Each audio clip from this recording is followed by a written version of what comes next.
Natalie Harper stood in her driveway, staring at her life scattered across the lawn. Her favorite blue dress lay crumpled in the grass. Photo albums splayed open, pictures of happier times fluttering in the autumn wind. Kitchen items, bathroom supplies, shoes, books, 16 years of marriage dumped like garbage for the entire neighborhood to witness. Her hands trembled as she picked up their wedding photo, the frame cracked, glass missing. She looked young in that picture. Hopeful. In love with the man who promised to cherish her forever. That man now stood in the doorway of what used to be their home, his arm around a blonde woman Natalie had never seen before. "You need to leave," Cameron said, his voice cold and detached. The same voice that once whispered, "I love you," now cut through her like ice. "This house is no longer your concern." Natalie's legs felt weak. She'd been at the grocery store, just buying food for dinner. She'd left 90 minutes ago, and now she was being erased from her own life. "Cameron, what are you doing?" Her voice cracked despite her efforts to stay calm. "We need to talk about this." "We can." "There's nothing to talk about." He stepped forward, and the blonde woman moved with him, possessive and smug. She wore Natalie's bathrobe. The silk one Natalie had bought herself last Christmas because Cameron said it was too expensive. The woman sipped from Natalie's favorite coffee mug. Natalie felt her stomach turn. "Who is she?" "Heather," the woman answered instead of Cameron, her voice dripping with false sweetness. "I'm Cameron's partner. In every way that matters." "Get off my property," Natalie said, finding strength somewhere deep inside. "Both of you. This is my home." Cameron pulled an envelope from his pocket. "Actually, it's not. My attorney sent you papers 3 days ago. You've been served. The divorce is happening. I want you gone." "I never received any papers." Natalie's mind raced. 3 days ago she'd been home every day. No one had knocked. No certified mail had arrived. "Not my problem." Cameron's jaw tightened. "You need to leave now, or I'll call the police and have you removed for trespassing." Trespassing. In the home she'd cleaned for 16 years. Where she'd cooked thousands of meals. Where she'd waited up worried when he worked late nights that now made horrible sense. Neighbors were watching now. Mrs. Patterson across the street held her garden hose, frozen mid-water. The Johnsons' teenage son had his phone out, probably recording. Natalie felt heat rise in her cheeks, humiliation burning through her shock. "My clothes. My personal items." She gestured at the lawn. "You threw them out like trash. Take what you want and go." Cameron checked his watch like she was an inconvenience. Like 16 years meant nothing. "I have plans this evening." Heather giggled and pressed closer to him. Natalie wanted to scream. To demand answers. To ask how long this had been happening, if he ever really loved her, what she'd done wrong. But his face held no warmth, no recognition of their history. He looked at her like she was a stranger. Like she was nothing. Her phone buzzed in her pocket. She ignored it, trying to process the surreal nightmare unfolding. Cameron walked back inside with Heather, leaving the door open just enough for Natalie to see them kiss in her entryway. On the marble floor she'd picked out. Under the chandelier she'd hung herself because Cameron was too busy. The door slammed shut. Natalie stood alone in the driveway, her whole world in garbage bags and cardboard boxes. She wanted to break down. To cry. To collapse right there on the concrete.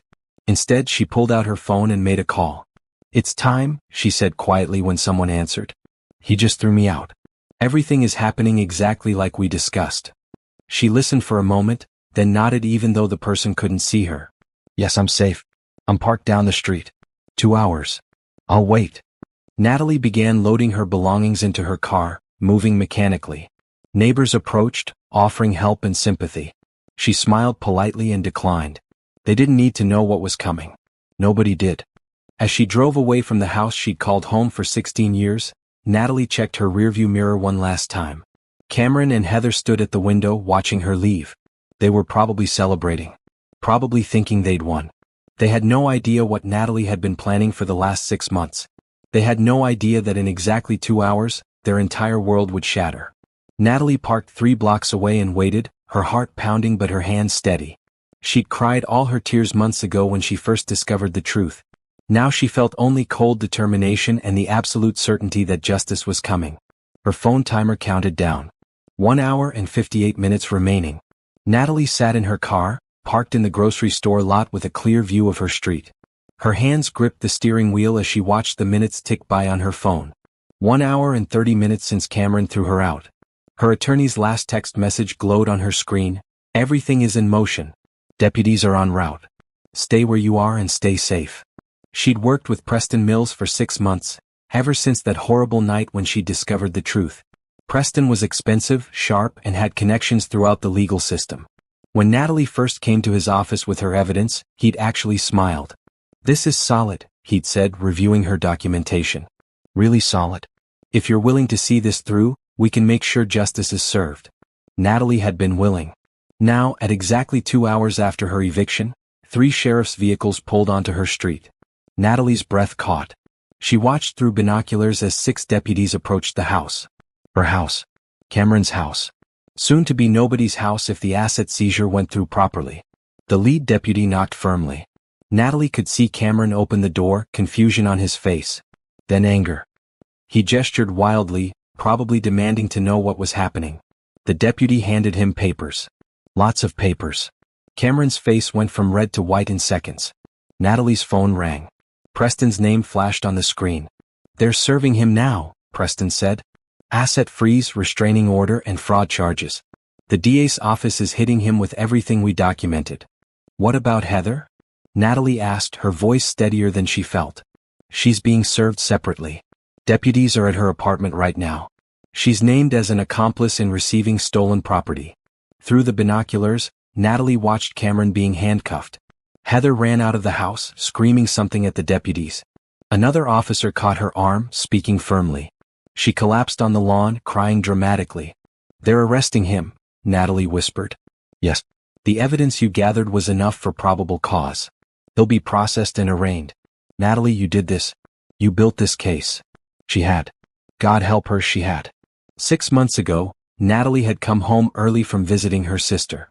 Cameron's car was in the driveway, which was odd because he'd said he was working late at the office. She'd walked in quietly, not wanting to disturb him if he was on a business call. She'd heard voices upstairs. Laughter. A woman's voice she didn't recognize. Natalie had frozen at the bottom of the stairs, her heart hammering. She could have confronted them right then. Could have stormed up and screamed and thrown things. That's what she'd wanted to do. But something stopped her. Some instinct for self-preservation. Instead, she'd backed out of the house silently and sat in her car, shaking and nauseous. She'd called her sister Rochelle, sobbing so hard she could barely speak. "Don't go back in there," Rochelle had said firmly. "Not yet. Come to my place. We need to think about this carefully." Rochelle's husband knew a good attorney. That attorney was Preston Mills. "Before you confront your husband," Preston had said at that first meeting, "let me ask you something. Do you want revenge or do you want justice?" "What's the difference?" Natalie had asked. "Revenge is emotional. It's satisfying in the moment but often backfires. Justice is strategic. It's permanent." Preston had leaned forward. "If your husband is having an affair, there might be more going on. Men don't usually blow up their marriages unless they think they have a better option lined up. Let me investigate. Give me 2 weeks before you say anything to him." Those 2 weeks had turned into 6 months of the most careful, calculated planning of Natalie's life. Preston had hired a private investigator who discovered that Cameron wasn't just having an affair. He was stealing. Cameron worked as a financial advisor, managing investment portfolios for dozens of clients. The investigator found evidence of unauthorized transfers, missing funds, and falsified statements. Cameron had been embezzling for at least 3 years. More shocking, he'd been systematically moving marital assets out of Natalie's reach. Property transferred to shell companies. Bank accounts opened in his name only. Investment portfolios liquidated and moved offshore.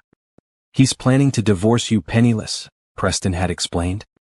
"He's positioning everything so you walk away with nothing while he and his girlfriend live comfortably on stolen money." The girlfriend was Heather Knox, a paralegal who worked in the same building as Cameron's office. She'd been helping him hide assets, accepting property transfers and expensive gifts. She knew exactly what she was doing. Natalie had felt sick. Betrayed twice over, first by infidelity then by theft. "What can we do?" she'd asked. "We build a case.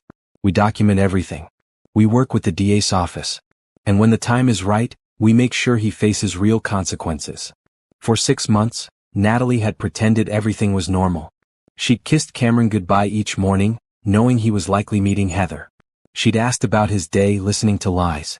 She'd smiled and nodded and played the perfect wife while secretly photographing documents, recording conversations, and meeting with prosecutors. It had been the hardest thing she'd ever done. But now, watching Cameron being loaded into a sheriff's vehicle, Natalie felt something shift inside her. Not satisfaction exactly. Not happiness. But a grim sense of rightness. He tried to destroy her. She'd made sure he faced justice instead. Natalie? Preston's voice brought her back. You still there? I'm here. The house is now under court protection. Neither Cameron nor Heather can access it. Your belongings will be secured. You'll be able to retrieve everything properly. Where do I go now? The apartment we arranged. Everything's ready. You're safe and you're protected. The restraining order means Cameron can't come near you. Natalie watched the sheriff's vehicles drive away, Cameron in the back of one. Neighbors filled the street now, talking and pointing. This would be the gossip of the month. Let them talk. Natalie knew the truth. She started her car and drove to the secure apartment Preston had helped her lease 2 weeks ago. It was small but comfortable, paid for with money she'd been secretly saving in an account Cameron didn't know existed.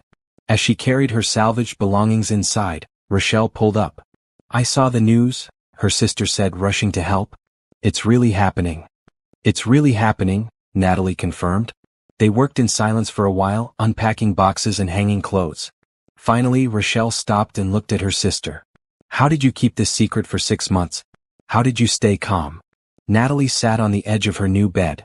Because I knew that if I confronted him too early, he'd finish hiding everything. He'd have divorced me and disappeared with it all. I had to wait. I had to be smart. You were more than smart. You were brilliant. I was terrified, Natalie admitted. Every single day I was terrified he'd figure out what I was doing. But he didn't. No. He was too busy thinking he was smarter than me. Rochelle hugged her sister tight. He's going to realize his mistake now. Outside the window, the city lights flickered on as evening fell. Natalie's old life was over. Her marriage was done. But she was free, she was safe, and justice was being served. It was only the beginning. 6 months earlier, Natalie had sat in Preston Mill's office, her hands shaking as she tried to explain what she'd discovered. I heard them upstairs, she said, her voice barely a whisper. In our bedroom. I should have confronted them right then, but I left. Preston, a tall man in his 50s with kind eyes and a reputation for winning difficult cases, handed her a tissue. You did the right thing. Emotional confrontations rarely end well. Tell me about your marriage. Start from the beginning. Natalie took a deep breath. She and Cameron had married young. She was 24, fresh out of college with a marketing degree and big dreams. He was 27, ambitious and charming, building his financial advisory practice. They'd met at a networking event and fallen hard and fast. The first few years were good. They'd bought their house together, both contributing to the down payment. Natalie had worked at a prestigious marketing firm while Cameron grew his client base. They'd talked about children, about building a future together. Then, about 8 years into the marriage, Cameron had asked her to quit her job. My practice is growing so fast, he'd said. I need help with the business side. You're so good at marketing and organization. Work with me instead. It had seemed romantic at the time. Building something together. Natalie had given up her career to support his business, handling his marketing, client communications, and administrative work. She'd been good at it. His client list had tripled in 5 years. But somewhere along the way things had changed. Cameron became distant. Critical. He dismissed her contributions, saying the business succeeded because of his financial expertise, not her organizational skills. He pushed her out of business decisions, telling her to focus on household management instead. Natalie had felt herself shrinking, becoming smaller, less important. I became invisible, she told Preston. I stopped existing except as someone who kept his life running smoothly. Did you have your own money? Preston asked gently. Some. We had joint accounts, but I kept a small savings account from before we married. I'd add to it here and there. Nothing major. Maybe $15,000. That's good. That's very good. You'll need that. Preston made notes on his legal pad. Now let's talk about what happens next. You said you heard them in your home. Have you seen any other evidence of the affair? I looked at his phone later that night after he fell asleep, Natalie admitted, feeling guilty even saying it. There were messages. Lots of them. Going back months. Maybe longer. Do you still have access to his phone? Yes. He doesn't lock it at home. Preston leaned forward. Natalie, I'm going to ask you to do something difficult. I need you to not confront him yet. I need you to document everything you can find. Messages, emails, Any financial documents you can access. Can you do that? What? What are you thinking? I'm thinking that affairs don't happen in isolation. A man who's willing to betray his wife might be willing to betray other people too. I want to make sure we know exactly what we're dealing with before you file for divorce. That conversation had changed everything. Preston had hired Bennett Investigative Services, run by a former police detective named Carla Bennett. Carla was methodical, thorough, and had an instinct for finding hidden information. 2 weeks later, Carla had presented her findings. Your husband is having an affair with Heather Knox, Carla had confirmed, showing photos of Cameron and Heather meeting at hotels, restaurants, and her apartment. But that's not the most interesting thing I found. She'd laid out spreadsheets and financial documents. Cameron has been moving money. Large amounts. From client accounts to personal accounts, then to offshore holdings. He's also been transferring marital assets without your knowledge or signature. Natalie had felt the room spin. He's stealing? From his clients? Yes. I've tracked at least $400,000 in unauthorized transfers over the past 2 years. Possibly more. And he's been systematically removing your name from property titles, closing joint accounts and opening new ones in his name only, and liquidating shared investments. Preston had taken over. Natalie, your husband is planning to divorce you with nothing. He's positioning himself to claim the business is his alone, that marital assets don't exist, and that you're not entitled to anything because you haven't worked in years. But I worked for his business. I built the marketing strategy. I managed client relationships. I believe you. But if there's no paper trail proving your contributions, and if he's moved all the money, you'd have to fight for years to prove your case. By then, he and Heather would be long gone. Natalie had felt nauseous. What do I do? We build a case. Against both of them. We document the affair, the theft, the asset hiding. We work with the district attorney's office to pursue fraud charges. And we make sure that when this comes out, he faces real consequences. How? Carla had smiled grimly. You're going to become a spy in your own home. For the next 6 months, Natalie had lived a double life. During the day, she'd been the dutiful wife, pretending everything was normal. At night, while Cameron slept, she'd photographed documents. She'd made copies of files from his home office. She'd recorded conversations using her phone in her pocket, legal in their state which only required one-party consent. She'd followed Carla's instructions precisely. Never take originals, only photos. Never let on that you know anything. Be pleasant, be normal, be invisible. Being invisible turned out to be easy. Cameron barely noticed her anymore anyway. Natalie had discovered the extent of his plans slowly, piece by piece. He'd been preparing for over a year. The affair had been going on for at least 18 months. Heather had been complicit from the start, accepting expensive jewelry, a car titled in her name, and even a condo purchased with funds traced back to client accounts. They'd been sloppy because they'd thought Natalie was too stupid to notice. That had been their first mistake. Preston had worked with the district attorney's economic crimes division. The prosecutor, a sharp woman named Angela Rodriguez, had been appalled by the evidence. This is clear-cut fraud, Angela had said at their meeting. Multiple counts. If we can prove Heather knew the source of the funds, she's an accomplice. We can build a strong case. How long until you can move forward? Preston had asked. We need more documentation. Bank statements, client communications, anything showing Cameron's access to accounts and the unauthorized transfers. Can Mrs. Harper provide that? Natalie had. She'd spent months carefully gathering every piece of evidence Angela needed. Financial statements she'd found in Cameron's desk. Emails between Cameron and Heather discussing the plan, in vague but incriminating terms. Client lists with notes about portfolio values that didn't match official statements. She'd even managed to photograph the offshore account information Cameron kept hidden in a locked file cabinet. She'd found the key one day when he'd left his key ring on the kitchen counter. She'd made an impression in soap, had a copy made at the hardware store, and carefully explored his private files when he was at the gym. Each discovery had broken her heart a little more. But she'd kept going. You're building an airtight case, Preston had told her at their weekly meetings. When this goes to court, he won't be able to deny any of it. When will that be? Soon. Angela needs to get approval from her superiors, but she's confident. The evidence is overwhelming. Then, 3 weeks ago, Cameron had escalated his timeline. He'd told Natalie he was planning a business trip. 2 weeks, he'd said. I'll be visiting potential clients on the West Coast. But Carla had followed him. He'd never left town. He'd stayed with Heather the entire time. "He's making his move," Preston had warned. "He thinks you're clueless and he's preparing to pull the trigger on the divorce. We need to move first." They'd coordinated with Angela. The DA's office had obtained warrants based on Natalie's evidence.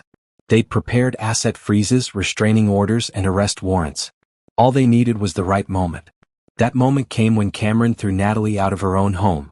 The ultimate act of cruelty that proved he thought he'd won. He thought wrong. Sitting in her new apartment 6 months after starting this journey, Natalie reviewed the timeline in her mind. Every careful step. Every documented conversation. Every photograph and recording. She'd been terrified the entire time. Terrified he'd discover what she was doing. Terrified she'd make a mistake. But she hadn't. She'd been smarter than he'd given her credit for. And now, Cameron was sitting in a jail cell, finally facing consequences for his actions. Natalie's phone buzzed. A text from Preston. "Arraignment is tomorrow at 10 a.m. You don't have to attend, but you're welcome to." She texted back immediately, "I'll be there." She needed to see this through. She needed to watch justice happen. Because after 16 years of being dismissed, underestimated, and ultimately discarded, Natalie Harper was done being invisible. She was going to make sure everyone saw exactly what Cameron had done. And she was going to make sure he paid for every bit of it. The county courthouse buzzed with activity the next morning. Natalie sat in the back of the courtroom, wearing a simple navy suit and minimal jewelry. Preston sat beside her, reviewing notes on his tablet. "He'll be brought in shortly," Preston murmured. "His attorney will probably request bail. The judge will decide based on flight risk and the severity of charges." Natalie nodded, her hands folded in her lap. She'd barely slept, her mind racing through everything that had led to this moment. Part of her still couldn't believe it was real. That the man she'd loved, the man she'd built a life with, was about to be arraigned on fraud charges. The bailiff announced the judge and everyone stood. Judge Patricia Okonkwo entered, her expression stern and no-nonsense. She'd been on the bench for 15 years and had a reputation for being fair but tough. Cameron was brought in wearing an orange jumpsuit, his hands cuffed. He looked terrible, hair disheveled, face pale, dark circles under his eyes. His attorney, a nervous-looking man named Gerald Finch, stood beside him. Cameron's eyes scanned the courtroom and landed on Natalie. For a moment, pure rage flashed across his face. Then disbelief. Then something that might have been fear. Judge Okonkwo began reading the charges. Embezzlement. Wire fraud. Money laundering. Asset concealment. The list went on. Each charge carried potential prison time. Together, Cameron was looking at decades behind bars if convicted on all counts. "How does the defendant plead?" the judge asked.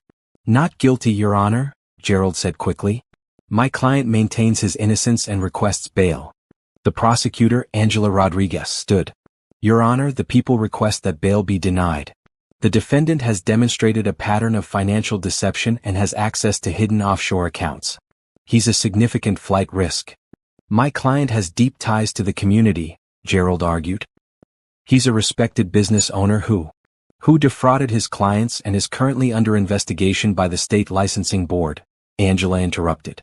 "Who systematically hid assets from his wife and attempted to leave her destitute. Who showed complete disregard for the law. He's not a respected business owner. He's a criminal who got caught." Judge Okonkwo held up her hand. "I've reviewed the evidence presented for the warrant. It's extensive and compelling. Bail is set at $500,000. The defendant will surrender his passport and is prohibited from accessing any accounts associated with the alleged crimes. He will wear an electronic monitor. Next hearing is scheduled for 3 weeks from today." Cameron's face crumbled. $500,000. His assets were frozen. He'd have to find someone willing to bond him, and given the circumstances, that seemed unlikely. As he was let out, Cameron looked at Natalie again. This time his expression held something different. Recognition, maybe. Understanding that she'd been the one who'd brought his world crashing down. Good, Natalie thought. Let him know. Outside the courthouse, reporters had gathered. News of a financial advisor arrested for embezzlement was big news in their mid-sized city. Cameras and microphones were shoved toward anyone exiting the building. Preston guided Natalie away from the crowd, but not before she heard one reporter shout, "Is it true he stole over $1 million from clients? Is his wife pressing charges?" They made it to Preston's car without being identified. Once inside, Natalie let out a long breath. "That was harder than I expected," she admitted. "Seeing him in person?" seeing him look so broken. I know what he did. I know he deserves this. But 16 years of loving someone doesn't just disappear. Preston started the car. That's normal. You're grieving the loss of your marriage while simultaneously pursuing justice. Those things can coexist. How long will the trial take? Months. Maybe a year. These cases are complex. But Angela is confident. The evidence you gathered is damning. Natalie's phone rang. An unknown number. She answered cautiously. Mrs. Harper? This is Diane Morrison. I'm one of your husband's clients. Or I was. I just wanted to call and thank you. Thank me? For turning him in. I just found out from my attorney that I'm one of the victims. Cameron stole over $60,000 from my retirement account. If you hadn't exposed him, I never would have known until it was too late. So thank you. You saved a lot of people from losing everything. Natalie felt tears prick her eyes. I'm so sorry that happened to you. It's not your fault. You did the right thing. Not everyone would have had the courage. After they hung up, Natalie sat quietly. She hadn't thought much about Cameron's clients as people. She'd seen the numbers, the transfers, the theft. But hearing Diane's voice, understanding that real people had been hurt, made it concrete. Cameron hadn't just betrayed her. He'd betrayed dozens of people who trusted him with their life savings. Preston dropped her at her apartment. Rochelle was waiting inside with groceries and moral support. I saw the news, her sister said, pulling her into a hug. You okay? I don't know what I am. They spent the afternoon organizing Natalie's new space. The apartment was small, just a one-bedroom with a galley kitchen and modest living room. But it was hers. No memories of Cameron here. No ghosts of happier times. What about the house? Rochelle asked. It's in legal limbo. The court froze it along with all other assets. Eventually, it'll be part of the divorce settlement and possibly used to pay restitution to Cameron's victims. Do you want it back? Natalie looked around her small, clean apartment. No, I don't think I do. That house has too much pain attached to it now. I'd rather start fresh. Her phone buzzed again. This time, a text from a number she recognized as Heather's. This is all your fault. You ruined everything. Cameron and I were happy until you got vindictive. Natalie stared at the message in disbelief. Heather actually thought she was the victim here? Another text. You're pathetic. No wonder he wanted someone better. Rochelle read over her shoulder and grabbed the phone. Do not respond. She's trying to bait you. Let her lawyer deal with her charges. She actually thinks she did nothing wrong. Some people are that delusional. Or she's panicking because she's facing charges too. Indeed, Heather Knox was facing charges as an accomplice. The prosecutors had evidence that she'd knowingly accepted property purchased with stolen funds. The condo, the car, expensive jewelry, all of it traced back to Cameron's client accounts. She'd signed documents, transferred titles, and had even helped Cameron set up shell companies to hide assets. She was in almost as much trouble as Cameron was. That evening, Preston called with an update. Cameron made bail. Someone put up their house as collateral. He's out but restricted to the county with the electronic monitor. Who posted bail? His brother. Apparently, family loyalty won out over common sense. Natalie felt a chill. Cameron was out. Walking around, angry, and now knowing she was responsible for his arrest. The restraining order is still active, Preston assured her. He can't come near you, can't contact you, can't be within 500 feet. If he violates it, he goes back to jail immediately. Okay. Natalie, I want you to be careful. He's desperate, and desperate people do unpredictable things. Keep your doors locked. Vary your routine. If you see him anywhere near you, call 911 immediately. That night, Natalie triple-checked her locks and slept with her phone on the nightstand, emergency services queued up. Every sound made her jump. Every car passing outside made her heart race. This was her life now. Free from Cameron but looking over her shoulder. She wondered if it would ever feel normal again. 3 weeks after Cameron's arraignment, Natalie sat in Preston's conference room reviewing divorce documents. The legal process was moving forward on two fronts, the criminal charges and the dissolution of marriage. The good news is that we have a strong position in the divorce, Preston explained, sliding papers across the table. Given Cameron's fraud and the asset concealment, the judge will almost certainly rule in your favor on property division. What does that mean exactly? Natalie asked. It means you'll receive more than half of the marital assets. The court views his behavior as egregious. You could walk away with 60 or 70% of whatever's left after restitution payments. Whatever's left might not be much. True. But there's also spousal support. Cameron will be ordered to pay you monthly support based on the lifestyle you maintain during the marriage. Even from prison, he'll owe you that money. Natalie tried to feel satisfaction but mostly felt tired. I don't want his money. I just want to move on. I understand. But you're entitled to it. You gave up your career to support his business. You contributed to the marriage financially and personally. The law recognizes that. During a break, Natalie stepped outside to clear her head. Her phone rang. Travis Keller, a former colleague from her marketing days. They'd stayed loosely in touch over the years through holiday cards and occasional social media interactions. Natalie, I heard about what happened, Travis said. I'm so sorry you're going through this. Thank you. It's been overwhelming. I'm actually calling because I have a business proposition. My firm is looking for a marketing consultant. Someone with fresh ideas and strategic thinking. I immediately thought of you. Natalie's heart lifted for the first time in weeks. Travis, I haven't worked in marketing for 8 years. But you were brilliant at it. I remember your campaigns. You had this ability to understand what people wanted before they knew it themselves.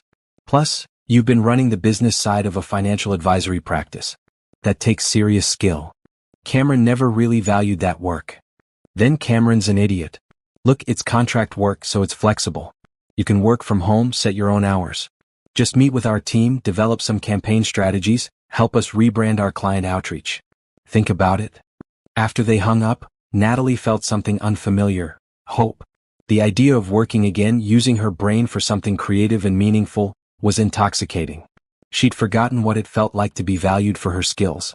That evening, she researched Travis's company, Keller and Associates, a marketing firm specializing in technology startups. They'd grown significantly since Natalie had last checked in. Their client list was impressive, and their reputation was solid. She drafted an email to Travis accepting the consulting position, then deleted it. Fear crept in. What if she wasn't good anymore? What if 8 years out of the field had left her behind? Her phone buzzed with a text from Rochelle. Stop overthinking. You were amazing at marketing. You still are. Say yes. Natalie laughed despite herself. Her sister knew her too well. She rewrote the email, shorter and more confident, and hit send before she could second-guess herself again. The next day, she met with Travis and his team. Walking into their modern downtown office, Natalie felt nervous but also excited. She dressed in her best professional outfit, reviewed her old portfolio the night before, and prepared talking points about current marketing trends she'd researched. The meeting went better than expected. Travis's team was young, energetic, and hungry for new perspectives. They outlined their challenge: 3 tech startup clients struggling to differentiate themselves in a crowded market. We need messaging that connects, Travis explained. Something that makes these companies feel human and approachable, not just another tech solution. Natalie listened carefully, taking notes. Then she started asking questions. About the target demographics. About the product's actual benefits. About what problems they solved for real people. An hour into the meeting, she'd sketched out 3 distinct brand positioning strategies, each tailored to a different startup's strengths. This, Travis said, pointing at her notes, is exactly why I called you. You see the human element that we've been missing. They offered her a 3-month contract with the possibility of extension. The pay was good, not enough to replace a full income, but enough to start rebuilding her financial independence. Natalie accepted. Walking back to her car, she felt lighter than she had in months. Someone valued her skills. Someone saw her potential. She was more than just Cameron's abandoned wife. At her therapy appointment later that week, Dr. Nicole Freeman listened as Natalie described the job opportunity and her mixed feelings about it. I'm excited, Natalie said, but also terrified. What if I'm not good enough? Where does that fear come from? Dr. Freeman asked gently. Cameron. He always made me feel like my contributions weren't important. Like I was replaceable. But Travis's team didn't see you as replaceable. They specifically sought you out. I know. Intellectually, I know that. But years of being told you're not valuable does something to you. Dr. Freeman leaned forward.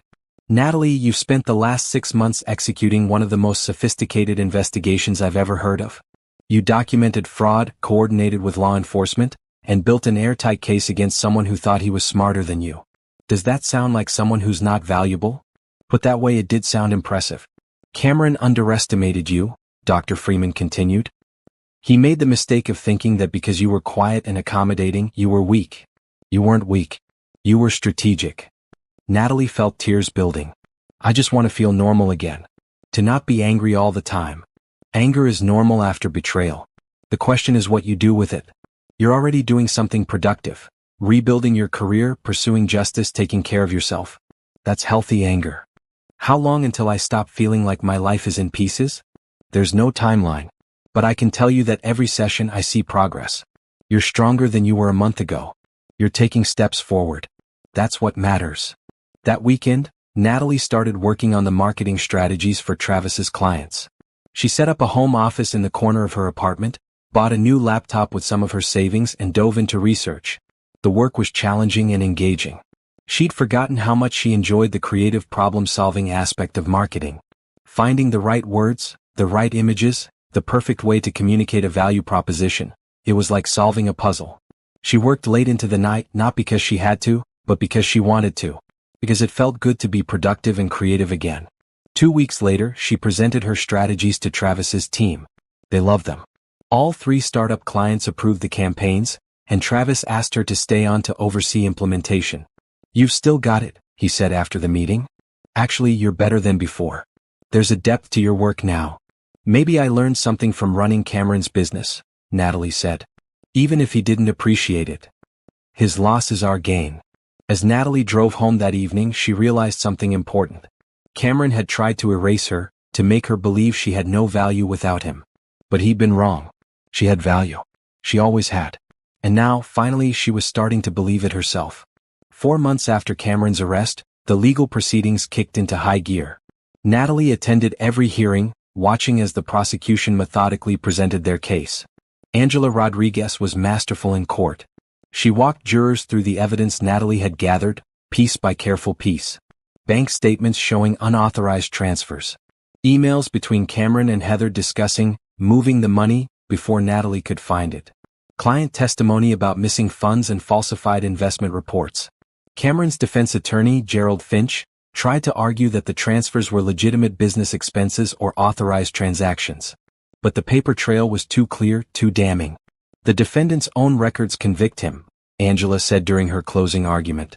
Mrs. Harper's meticulous documentation shows a pattern of deliberate fraud spanning 3 years. This wasn't a mistake or a misunderstanding. This was systematic theft. The jury deliberated for less than 2 days. Guilty on 12 counts of embezzlement. Guilty on 8 counts of wire fraud. Guilty on 6 counts of money laundering. Natalie sat in the courtroom as the verdicts were read, her hands gripping the armrests. Each guilty felt like validation. Justice for all the clients Cameron had stolen from. Justice for the years he'd wasted of her life. Cameron's face remained blank as the verdicts came down, but his hands shook. Heather, sitting in the back row to await her own trial, started crying loudly. Several people turned to glare at her. Judge Okonkwo set sentencing for 6 weeks out and remanded Cameron to custody pending sentencing. He was led away in handcuffs, his expensive suit looking rumpled and defeated. Outside the courthouse, several of Cameron's victims approached Natalie. "Thank you," Diane Morrison said, the woman who'd called months ago. "Without you, he'd still be stealing from people." Others echoed the sentiment. An elderly couple who'd lost their vacation savings. A single mother who'd been saving for her daughter's college fund. A small business owner who'd trusted Cameron with his retirement account. "You gave us justice," the business owner said. "Most people would have just gotten divorced and walked away. You made sure he faced real consequences." Natalie felt overwhelmed by their gratitude. She pursued justice partly for herself, yes. But seeing these real people, understanding what Cameron had stolen from them, it made the months of fear and careful planning feel worth it. The divorce proceedings moved faster than the criminal trial. With Cameron convicted of fraud, Judge Martinez had no sympathy for his claims of asset division. "You systematically defrauded your clients and your wife," Judge Martinez said at the divorce hearing.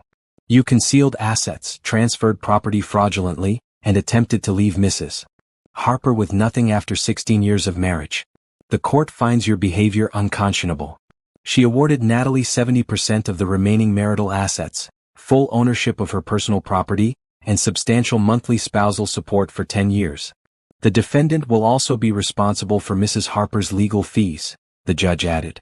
"And I'm issuing a permanent restraining order prohibiting any contact between the parties."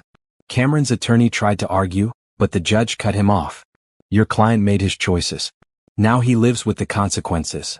The divorce was finalized that day. 16 years of marriage ended with a gavel strike. Natalie walked out of the courthouse a free woman, legally single, financially protected. Safe. Heather's trial came next. She tried to take a plea deal, but the prosecutors wanted her to testify against Cameron. She'd refused, apparently still believing that loyalty to him would somehow pay off. It didn't. The evidence against her was nearly as strong as against Cameron. She'd signed documents accepting property transfers. She'd helped set up shell companies. Text messages showed she'd known the money came from client accounts and had encouraged Cameron to take more. Her defense attorney tried to paint her as naive, manipulated by Cameron into participating. But the messages told a different story. Heather had been a willing participant, excited about the lifestyle Cameron's stolen money provided. The jury found her guilty on 8 counts of receiving stolen property and conspiracy to commit fraud. At sentencing, Heather sobbed and begged for mercy. "I was in love," she cried. "I didn't understand what was happening. He told me it was all legal." Judge Okonkwo looked unimpressed. "The evidence shows you understood perfectly well. You actively participated in concealing assets and laundering money. You benefited from funds stolen from retirees and families. Your relationship with Mr. Harper doesn't excuse your criminal behavior." Heather received 4 years in prison plus restitution. Cameron's sentencing came 2 weeks later. The courtroom was packed with victims, reporters, and curious onlookers. Preston sat beside Natalie in the front row. Angela presented victim impact statements. Person after person described how Cameron's theft had affected their lives. Retirement plans destroyed. College funds vanished. Small businesses nearly bankrupted. Then came Natalie's turn. She'd written her statement carefully, revising it dozens of times with Dr. Freeman's help. She stood and faced the judge, not Cameron.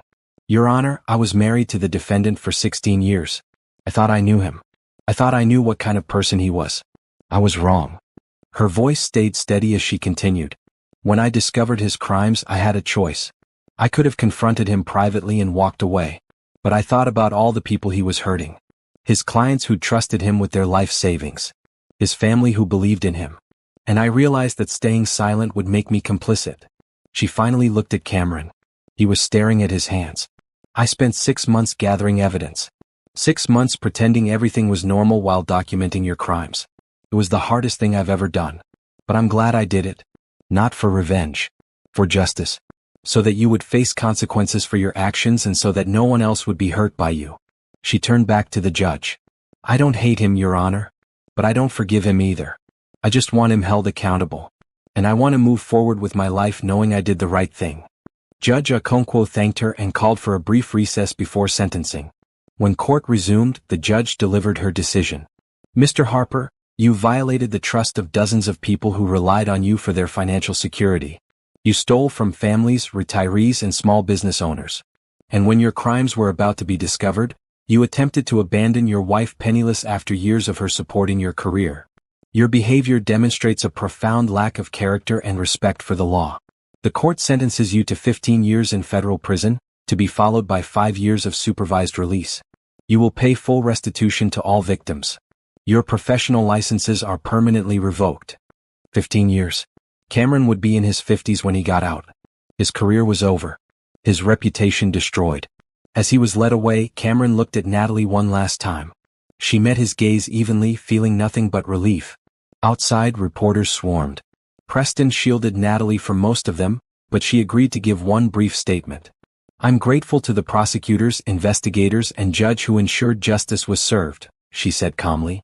"Cameron's victims deserve to have their losses acknowledged and compensated as much as possible. I hope this case serves as a reminder that financial crimes have real human costs. Thank you." Short, professional, and final. That evening, Rochelle took Natalie out to dinner to celebrate.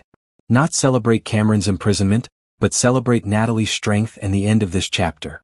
"You did it," Rochelle said, raising her glass. "You took on someone who thought he was smarter than everyone and you beat him." "We did it," Natalie corrected. "You, Preston, Angela, Carla, everyone who helped build the case. But it started with you. Your courage to not confront him immediately. Your discipline to gather evidence for 6 months. Your strength to see it through." Natalie clinked glasses with her sister. "Here's to new beginnings." "New beginnings," Rochelle echoed. And for the first time in nearly a year, Natalie felt like new beginnings were actually possible. 6 months after Cameron's sentencing, Natalie stood in the lobby of her new office building, keys in hand. The space was small, just 1,500 square feet, but it was hers. A real office for her growing marketing consultancy. What had started as contract work for Travis had blossomed into something bigger. Her campaigns for his startup clients had been wildly successful, generating buzz and boosting sales. Word spread, and suddenly Natalie was fielding requests from other companies wanting fresh, authentic marketing strategies. Travis had encouraged her to branch out on her own. "You're too talented to be anyone's contractor," he'd said. "Build your own agency. I'll be your first official client." So she had. Harper Strategies launched 3 months ago with Natalie as founder and sole employee. Now she was hiring her first staff member, a recent college graduate named Simone with a sharp eye for social media trends. "This is amazing," Simone said, looking around the open office space. "You built this from nothing?" "Pretty much," Natalie admitted. "It's small, but it's a start. It's inspiring. My professor used your tech startup campaigns as case studies in class. She said they were some of the best market positioning she'd seen in years." Natalie felt a flush of pride. Her work was being taught in marketing classes. Cameron had made her believe her skills were worthless, but the market disagreed. The business grew steadily. Natalie worked long hours, but she loved it. Every new client was validation. Every successful campaign proved she'd been right to bet on herself.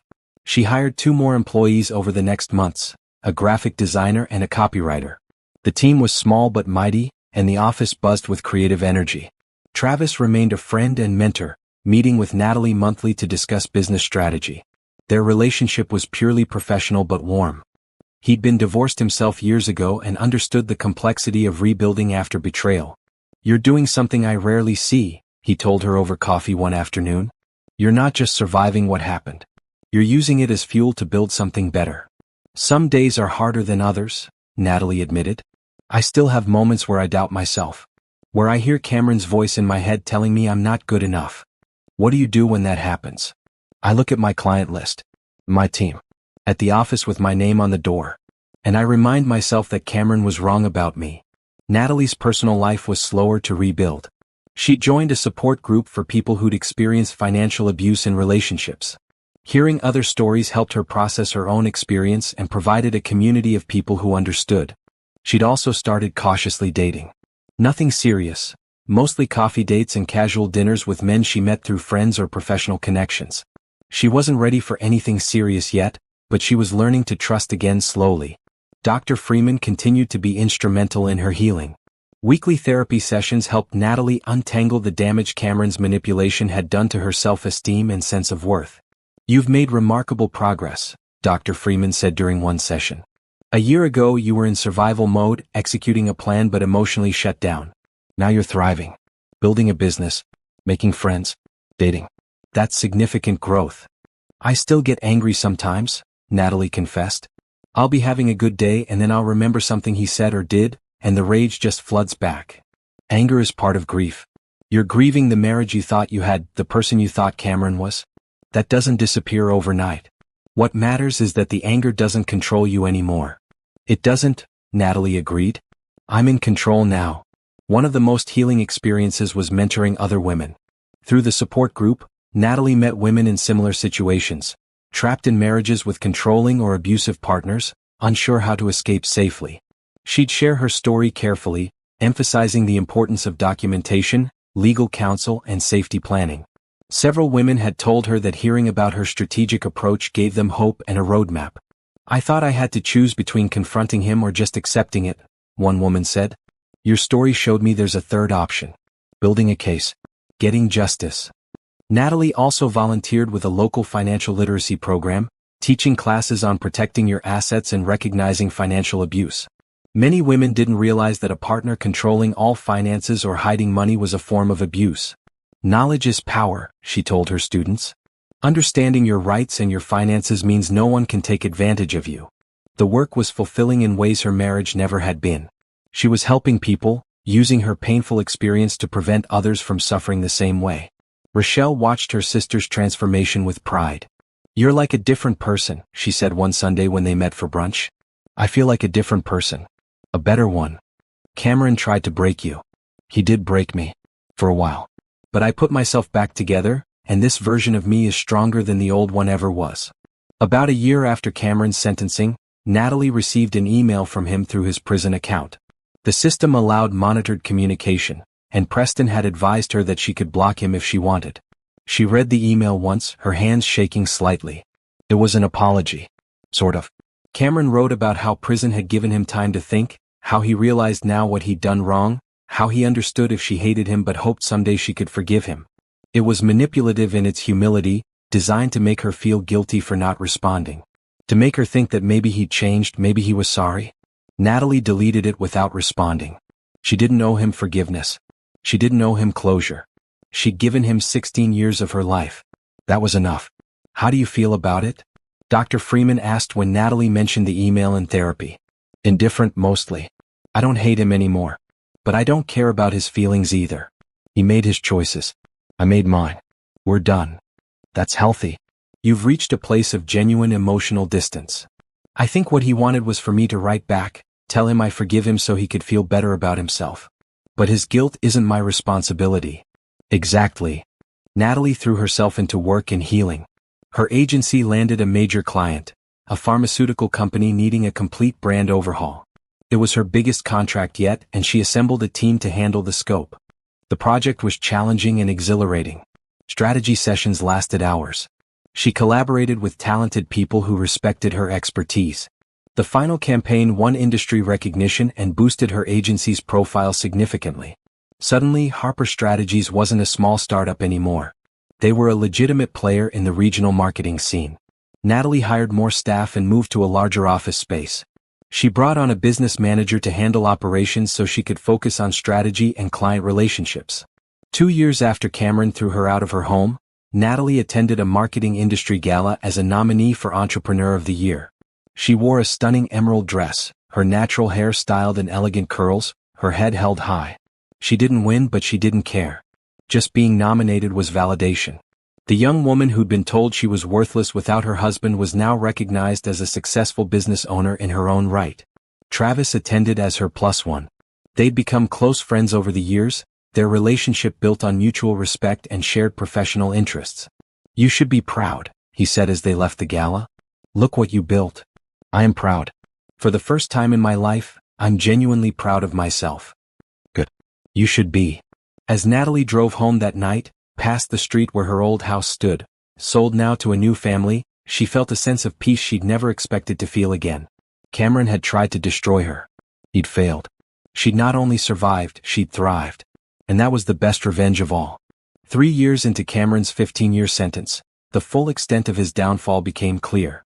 Natalie heard updates occasionally through Preston, who stayed informed on the case's aftermath.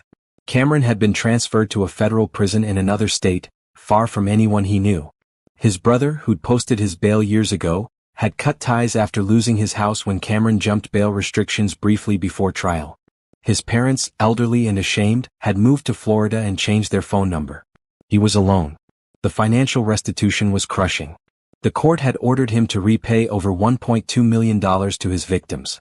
With no income except prison wages of a few dollars per day, that debt would follow him forever. His professional licenses were permanently revoked. Even after release, he'd never work in finance again.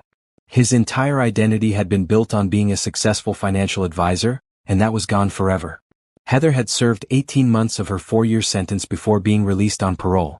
According to Carla, who still occasionally updated Natalie, Heather had moved back to her hometown in rural Georgia, living with her parents and working at a convenience store. The condo she'd received from Cameron had been seized and sold. The car, the jewelry, everything, all taken to pay restitution to victims. She'd left prison with nothing. She tried contacting Natalie once through social media, a rambling message about how we were both victims of Cameron, and how women should support each other. Natalie had blocked her without responding. Heather wasn't a victim. She was a willing accomplice who'd enjoyed spending stolen money and had encouraged Cameron to take more. She'd made her choices knowing they were wrong. The victims had slowly been compensated through asset sales and restitution payments. It would take decades for full repayment, but at least the process was underway. Some had filed civil suits and won additional damages. Diane Morrison, the first victim to thank Natalie, had become a friend. They met for coffee occasionally, and Diane often spoke at financial literacy workshops with Natalie. What Cameron did to me was devastating, Diane told audiences. But what Natalie did by reporting him was heroic. She could have walked away quietly. Instead, she made sure he faced justice. The local news ran a follow-up story 3 years after Cameron's sentencing. Financial advisors fraud. Where are they now? The reporter interviewed several victims, prosecutors, and briefly mentioned Natalie's role in building the case. Mrs. Harper's cooperation was essential, Angela Rodriguez said on camera. Without her meticulous documentation, this case would have been much harder to prove. She's a remarkable example of courage in the face of betrayal. Natalie didn't participate in the news story. She'd said her piece at sentencing and had no desire to relitigate the past publicly. Her life had moved forward and she wanted to keep it that way. But she did agree to speak at a conference for fraud investigators and financial crime prosecutors. Her presentation, Building a Case from the Inside, a Victim's Perspective, was well received and led to invitations to speak at other professional events. You have a unique perspective, one prosecutor told her after the presentation. Most victims can't articulate the emotional toll while also understanding the legal strategy. You bridge both worlds. Natalie had never intended to become a voice in the financial crimes community, but it felt meaningful. If her experience could help investigators understand victims better or help other victims find the courage to come forward, then something good had come from the nightmare. Cameron's mother reached out once, 3 years after his imprisonment. She sent a letter to Preston's office, asking that it be forwarded to Natalie. The letter was heartbreaking. She wrote about how she'd failed as a mother somehow, how she couldn't understand where Cameron had gone wrong, how she was sorry for what he'd done to Natalie. I know you have no reason to care about our family, she wrote. But I wanted you to know that I'm proud of you for being brave enough to report him. I'm ashamed of my son, but I'm grateful you stopped him before he hurt more people. Natalie appreciated the sentiment and sent a brief note back through Preston. Thank you for your kind words. I wish your family peace and healing. She didn't blame Cameron's parents. They'd been kind to her during the marriage and his crimes weren't their fault. But she also didn't want a relationship with them. That chapter was closed. Meanwhile, Natalie heard through the support group that Cameron was struggling in prison. He'd apparently tried to run financial scams on other inmates, teaching them investment strategies that were really pyramid schemes. It hadn't gone well. Prison society doesn't take kindly to scammers. He'd been moved to protective custody twice after conflicts with other inmates. His arrogance and inability to accept responsibility made him unpopular. He's doing hard time because he can't adapt, Preston explained when updating Natalie. He still thinks he's smarter than everyone else. Still thinks the rules don't apply to him. So he learned nothing. Sociopaths rarely do. Dr. Freeman had helped Natalie understand that Cameron likely had antisocial personality traits, lack of empathy, grandiosity, manipulativeness. Understanding that his behavior was pathological rather than personal helped Natalie process the betrayal. He didn't betray you because you were inadequate, Dr. Freeman had explained. He betrayed you because he's incapable of genuine emotional connection. You could have been perfect and he still would have done the same things. That knowledge was liberating. 4 years, Natalie had tortured herself wondering what she'd done wrong, what she could have done differently. Now she understood. Nothing would have changed him because the problem was fundamentally who he was, not what she did. 4 years after Cameron's sentencing, Natalie attended a victim impact panel at a law school where students studied financial crimes. She shared her story, answered questions, and provided insights into how the system worked from a victim's perspective. How did you stay strong during those 6 months of gathering evidence? One student asked. I focused on the goal, Natalie answered. Every time I wanted to confront him, every time I felt like I couldn't keep pretending, I reminded myself that justice required patience. That if I acted too soon, he'd destroy evidence and get away with it. I was strong because I had to be. Do you regret the time you spent married to him? Natalie considered that carefully. I regret that he was dishonest and cruel. But I don't regret the time entirely. Those years taught me things about myself. My resilience, my capacity to love, my strength. I wish I'd learned those lessons differently. But I can't change the past. I can only build a better future. After the panel, several students approached her, thanking her for her honesty and courage. One young woman, clearly fighting tears, whispered, My mom is in a situation like yours. Can I give her your information? Of course, Natalie said, handing her a card for the support group and financial literacy program. Help is available. She doesn't have to face this alone. Cameron's downfall wasn't just legal and financial. It was social, familial, and personal. He'd lost everything: freedom, reputation, relationships, career, and dignity.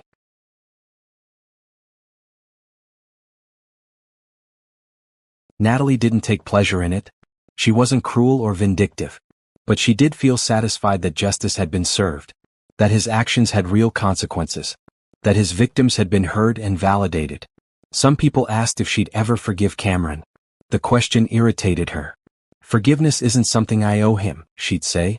"I've released the anger that was hurting me. I've moved on with my life." But forgiveness implies he deserves absolution, and he doesn't. He's a criminal who hurt a lot of people. "I hope he serves his full sentence and that his victims get every penny of restitution owed to them." That was her final word on Cameron Harper. She'd given him enough of her time and energy. Now her focus was on building the life she deserved. One built on honesty, respect, and authentic connection. A life where she was valued. A life where she was free. 4 years after being thrown out of her home, Natalie sat in her expanded office suite overlooking downtown. Harper Strategies now employed 23 people across 3 departments: brand strategy, digital marketing, and creative services. The walls displayed awards and recognition. Best Small Business, Entrepreneur of the Year runner-up, Most Innovative Marketing Campaign. Each plaque represented hard work, talent, and the determination to prove Cameron wrong about her capabilities. Simone, her first hire, was now Director of Social Media Strategy. The copywriter, Jerome, had become Creative Director. The team had grown from Natalie's initial vision into something bigger and more vibrant than she'd imagined. "We got the Henderson account," Simone announced, bursting into Natalie's office with excitement. Henderson Industries was a major regional manufacturer, and landing them as a client was huge. "They specifically asked for you," Simone continued. "Said they'd heard about your strategic approach and wanted Harper Strategies to rebrand their entire consumer line." Natalie felt pride swell in her chest. 4 years ago, she'd been homeless with garbage bags of belongings. Now, major corporations sought her expertise. That evening, Natalie attended a business leadership dinner where she'd been invited to speak. The audience was a mix of entrepreneurs, executives, and aspiring business owners, mostly women. She spoke about her journey carefully, acknowledging the adversity without letting it define her story.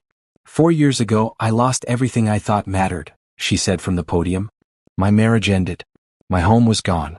My confidence was shattered. I stood in a driveway with my life in garbage bags and I had a choice. I could let that moment break me or I could let it transform me." She paused, making eye contact with audience members. "I chose transformation. I took skills I'd let dormant for years and rebuilt them. I started with contract work, then built an agency. I hired talented people and created something meaningful. Not because I'm special or extraordinarily talented, but because I refused to believe the lie that I was worthless without my former husband." The audience applauded warmly. "My message tonight is simple. Adversity doesn't define you. How you respond to it does. You are more capable, stronger, and more resilient than you know. Trust yourself. Bet on yourself. Build the life you deserve." After her speech, women lined up to talk with her. Some shared their own stories of adversity and rebuilding. Others asked for business advice. A few were still trapped in difficult situations and needed encouragement. Natalie listened to each person, offered what wisdom she could, and provided resources where appropriate. This had become part of her mission, not just building a successful business, but helping other women discover their own strength. Her personal life had blossomed too. She dated casually for a while before meeting Travis's college friend, Kenneth, at a barbecue. Kenneth was a civil rights attorney, thoughtful, kind, and emotionally intelligent. They'd taken things slowly, building friendship before romance. He knew her history. She'd been honest about Cameron, the betrayal, and the legal battle. Kenneth had listened without judgment.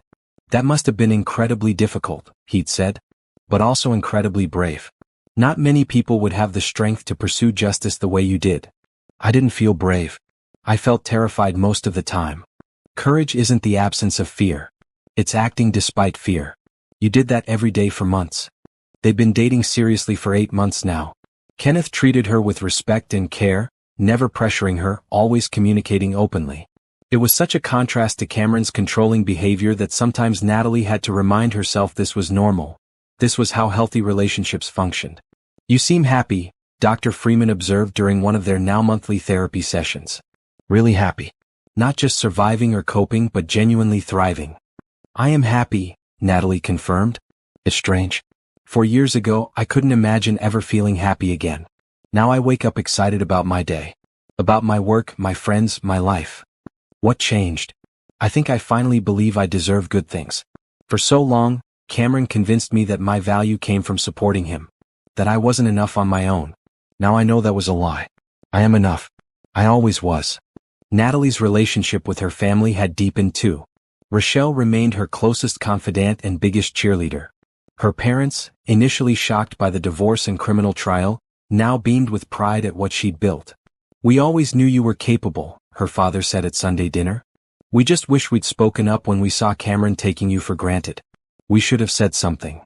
You couldn't have changed anything, Natalie assured him. I had to figure it out myself. The financial restitution was slowly replenishing Natalie's assets. Between the divorce settlement, restitution payments, and her business income, she was more financially secure than she'd ever been during her marriage. She'd bought a small house in a quiet neighborhood, nothing extravagant, but comfortable and entirely hers. She'd decorated it with colors and furniture she loved, creating a space that felt peaceful and authentic. No compromises. No catering to someone else's preferences. Just her taste, her style, her home. One Saturday morning, Natalie volunteered at a women's shelter, teaching her financial literacy class. The students were women in various stages of leaving abusive relationships, many with children in tow. Understanding your finances is crucial, Natalie told them. Know what accounts exist, what's in them, what debts you have. Documentation is power. It protects you legally and financially. After class, a young woman named Ashley approached hesitantly. I heard you speak at the business dinner last month. You mentioned being thrown out of your home. That happened to me 2 weeks ago. Natalie's heart ached. I'm so sorry. That's devastating. But you rebuilt your life. Started a business. You're successful now. How did you do it? Natalie sat with Ashley for an hour, sharing practical advice about documentation, legal resources, and emotional resilience. She provided referrals to attorneys, support groups, and therapy resources. The most important thing is believing you can do this, Natalie said. You're stronger than you feel right now. The fear and uncertainty will fade. The confidence will come. Trust the process. Ashley hugged her, tears streaming. Thank you. I needed to hear that. These moments, helping other women find their strength, were among the most fulfilling parts of Natalie's new life. Her pain had purpose now. Her experience could light the way for others still in darkness. That year, a business magazine featured Natalie in a cover story, From Betrayal to Business Success, How Natalie Harper Built an Empire from Adversity. The article detailed her story, her agency's growth, and her community work. The exposure brought new clients and speaking invitations. More importantly, it brought messages from women across the country who'd read her story and found hope. I thought I was alone, one email read. Your story showed me I'm not. And that there's life after betrayal. Thank you. Natalie's life wasn't perfect. She still had hard days. Moments when old insecurities resurfaced. Times when she questioned decisions or worried about the future. But those moments were fewer now. And when they came, she had tools to handle them. Therapy, friends, healthy coping mechanisms, and the evidence of her own success to remind her how far she'd come. 4 years after standing in a driveway with her life in tatters, Natalie Harper had become someone she barely recognized. Someone stronger. Someone wiser. Someone who knew her own worth and refused to settle for less. She'd lost her marriage but found herself. And that trade, painful as it had been, was ultimately worthwhile. 5 years after Cameron threw her out of their home, Natalie stood at the floor-to-ceiling windows of Harper Strategy's new downtown headquarters. The agency now occupied 2 floors of a renovated historic building, employing 38 people with satellite offices in 2 other cities. What had started as survival, a desperate attempt to rebuild after devastation, had become something remarkable. Harper Strategies was recognized nationally now, featured in industry publications as an innovative agency that prioritized authentic storytelling and ethical marketing. Behind her, the office buzzed with activity. Teams collaborated in glass-walled conference rooms. The creative department brainstormed campaign concepts. Digital specialists analyzed metrics and refined strategies. It was everything Natalie had never dared dream of during her marriage. Back then, her ambitions had been small, contained, shaped by Cameron's dismissal of her abilities. Now, her vision was expansive and ambitious, limited only by her own imagination. Ready for the board meeting? Simone asked, appearing at her elbow with coffee. The investors want to discuss the expansion proposal. Right. The investors. Natalie had brought on strategic partners 6 months ago to fund expansion into the West Coast market. It had been terrifying, giving up a small percentage of ownership. But the capital and expertise they'd brought had accelerated growth beyond what she could have done alone. I'm ready, Natalie said, straightening her jacket. Let's show them what we're capable of. The meeting went well. The investors were impressed with the agency's performance, the client retention rate, and the expansion plan. By the end, they'd approved funding for an Los Angeles office to open in 6 months. After the meeting, Travis called. Despite building her own agency, Natalie maintained her relationship with Keller and Associates as a strategic partner. They referred clients to each other and occasionally collaborated on large projects. I heard about the LA expansion, Travis said. Congratulations. You've built something special, Natalie. We've built something special, she corrected. You were the first person to believe in me again. That mattered more than you know. You did the work. I just got out of your way. That evening, Natalie attended the Regional Business Excellence Awards ceremony. Harper Strategies was nominated for Agency of the Year, and Natalie was a finalist for Business Leader of the Year. She attended with Kenneth, who'd become her partner in every sense, emotionally, intellectually, and as of 3 months ago, as her fiancé. His proposal had been simple and perfect. A quiet dinner at home, a heartfelt speech about how she'd inspired him to be better, and a ring they'd chosen together. However tonight goes, I'm proud of you, Kenneth said as they entered the ballroom. You've accomplished more in 5 years than most people do in a lifetime. We've accomplished a lot together too, Natalie reminded him. Kenneth had supported her through difficult client negotiations, business decisions, and the occasional panic attack when growth happened faster than she'd anticipated. He'd been steady, patient, and encouraging. Their relationship was built on equality and mutual respect. Everything her marriage to Cameron hadn't been. The ceremony began. Various awards were presented. When Agency of the Year was announced, Harper Strategies won. Natalie walked to the stage with her leadership team, humbled and grateful. This award belongs to everyone at Harper Strategies, she said into the microphone. We built this together. Every team member brings talent, creativity, and dedication. That's what makes us exceptional, not individual brilliance, but collective commitment to excellence. Business Leader of the Year went to someone else, but Natalie didn't mind. She'd already won in the ways that mattered most. After the ceremony, Rochelle pulled her sister aside. I need to tell you something. Cameron got released early. Good behavior or something. He's out. Natalie's stomach clenched. When? Last week. I didn't want to tell you before the awards ceremony. Didn't want to mess with your head. Where is he? No idea. Preston checked. He's required to stay in the state for his parole, but beyond that, they don't track him closely. The restraining order is still active though. Natalie took a deep breath. Cameron was out. Somewhere in the world, living whatever life was left to him after prison. Are you okay? Rochelle asked. I'm fine, Natalie said and realized she meant it. He can't hurt me anymore. I've built a life he can't touch. He's a stranger now. A criminal who served his time. That night though, she did increase security at her office and home. Not because she expected Cameron to violate the restraining order, but because peace of mind mattered. 2 weeks later, Natalie received an email from an unfamiliar address. Her assistant had flagged it as potentially from Cameron. He tried contacting her before through various means, all blocked. Against her better judgment, Natalie opened it. Natalie, I know you don't want to hear from me. I'm not asking for forgiveness or reconciliation. I just wanted you to know that I see now what I destroyed. I see what you've built without me. I was wrong about you. About everything. I'm working a warehouse job, paying restitution, trying to make things right. I don't expect anything from you. I just wanted you to know I'm sorry. Cameron. Natalie read it twice.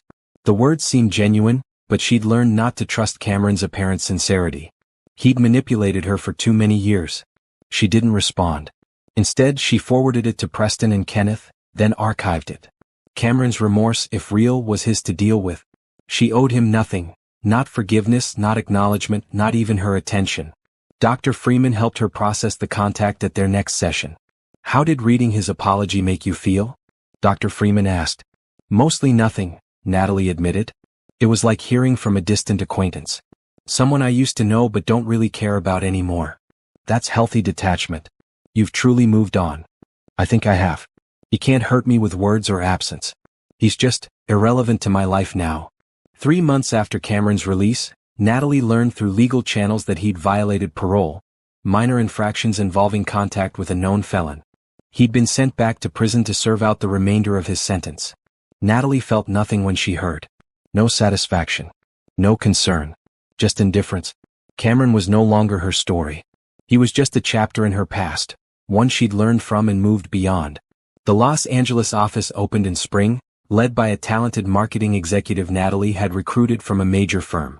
Harper Strategies was truly national now, with clients across the country and a reputation for innovative, ethical marketing. Natalie balanced her time between strategic oversight and her community work. The financial literacy program had expanded into a non-profit organization with funding from local foundations.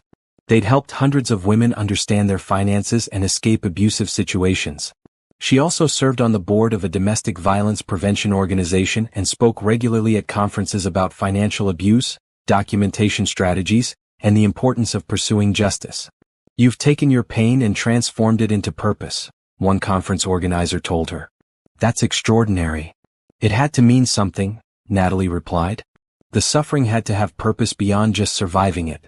On a warm June evening, Natalie and Kenneth married in a small ceremony at a vineyard. Just family and close friends. Simple, elegant, and deeply meaningful. Rochelle was maid of honor. Travis attended with his girlfriend. Her parents cried happy tears. The Harper Strategies team threw her an office celebration the week before.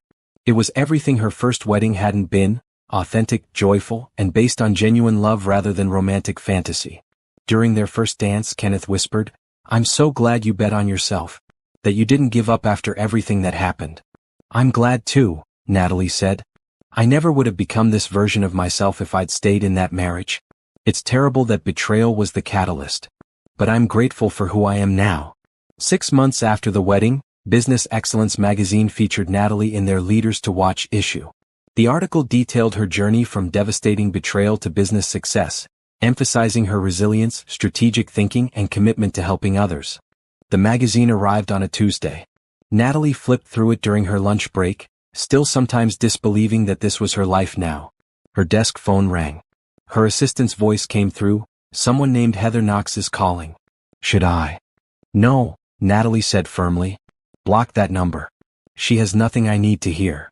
Heather had completed her sentence years ago, but like Cameron, her life had collapsed.